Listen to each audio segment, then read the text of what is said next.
खबर देंगे आपको। पाकिस्तान ने पानी का मसला हल ना होने पर जंग बंदी खतरे में पड़ने का खदशा जाहिर कर दिया है। पानी की मुसलसल बंदिश को जंगी इक़दाम तस्वुर करेंगे। नायब वज़ीर आज़म का नई दिल्ली को साफ पैगाम। इसहाक डार ने मसाइल का फौरी हल दोनों मुल्कों के लिए मुफीद करार दे दिया। अगर पानी का मसला हल ना हुआ, जंग बंदी खतरे में पड़ जाएगी। पाकिस्तान का भारत को दो टोक पैगाम। वाज़ेह कर दिया कि पानी की मुसलसल बंदिश को जंगी इक़दाम तस्वुर करेंगे।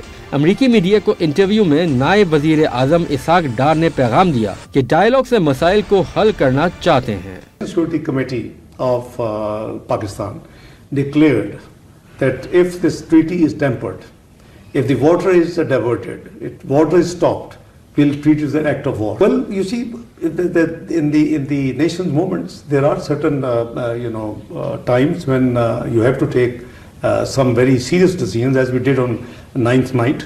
Now let's look forward positively. We want to take the whole process forward in a honorable way, with dignity for both sides, and resolve through a composite dialogue the issues which will give, on a long-term basis, this region peace and security. इसहाक डार ने वाज़ेह कर दिया कि हालिया पाक भारत जंग में पाकिस्तान ने अपनी बराबरी की पोजीशन और दिफाई सलाहियत को मनवा लिया।